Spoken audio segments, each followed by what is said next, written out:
So James O'Keefe over at Project Veritas, he does all this, he does the secret camera stuff, and he was recorded all these people and catches them out. He caught this guy, Kyle Jurek, who's a field organizer for Bernie.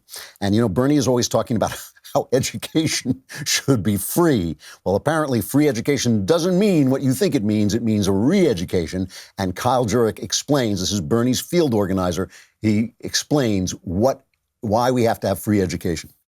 In Nazi Germany, after the fall of the Nazi Party, there was a ton of the populace that was Nazified. And Germany had to spend billions of dollars re-educating people to not be Nazis. We're probably going to have to do the same thing here.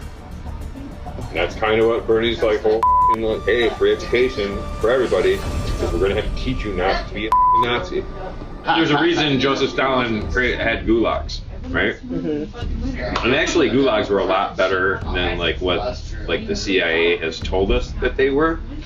People were actually paid a living wage in gulags. They had conjugal visits in gulags. Gulags were actually meant for re-education. So that's another reason we need communism. I don't know who that kid was, but he's probably running the Sanders campaign. I mean, that's an amazing piece of video because, first of all, this guy's not a stupid person. He's just a stupid person. He's an intellect. What was it George Orwell said? It's an idea so stupid only an intellectual could believe it.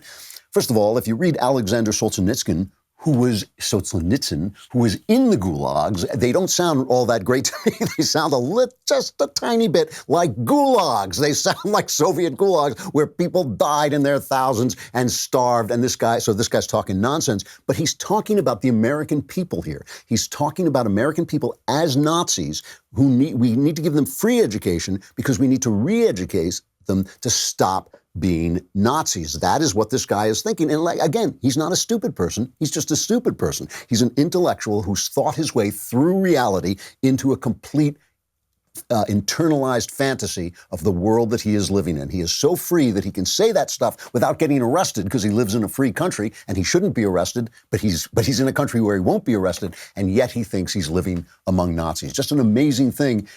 If you even think about the fact of what Nazi Germany was like, even a year after Hitler took power when he eliminated every other political party, how can you make any comparison? What is the comparison? It's just people who disagree with him, who he thinks are Nazis. Now, you can say, okay, there's hundreds of people working for Bernie Sanders. This is just one of them.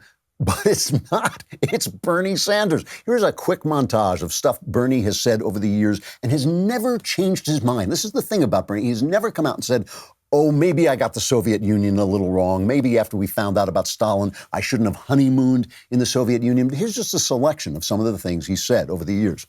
It's funny, sometimes American journalists talk about how bad a country is because people are lining up for food. That's a good thing. In other countries, people don't line up for food. The rich get the food and the poor starve to death. Way back in, 1961, they invaded Cuba. And everybody was totally convinced that Castro was the worst guy in the world, that all the Cuban people were going to rise up in rebellion against Fidel Castro. They had forgot that he educated their kids, gave them health care, totally transformed the society. Not to say that Fidel Castro or Cuba are perfect. They are certainly not. But just because Ronald Reagan dislikes these people does not mean to say that the people in their own nations feel the same way. Most of the people here also were extremely impressed by their public transportation system. The stations themselves were absolutely beautiful, including many works of art, chandeliers that were beautiful. It was a very, very effective system. Also, I was impressed by the youth programs that they have, their palaces of culture for the young people, a whole variety of of programs for young people, and cultural programs which go far beyond what we do in this country. All right, but who knows about cocaine? Anyone ever seen cocaine? All right, we just threw the cocaine thing in, but that last bit he's talking about the Soviet Union. He's talking about how great the subway systems are if you don't happen to be in the gulags.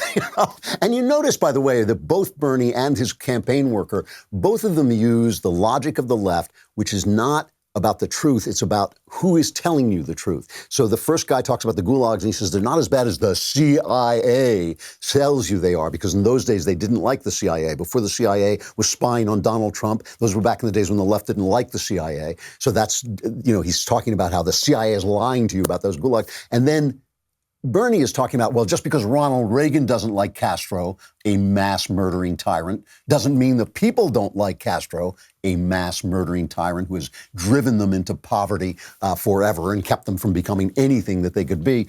So he's using that same thing they use today when they talk about Fox News. Oh, that was on Fox News. That was not whether it's true or not, but it was on Fox News. So if Reagan says it, it's not true. Bernie has not changed. The New York Times, a former newspaper, ran a long, long interview with him, which is, it's chilling when you put it into the context of that Project Veritas video.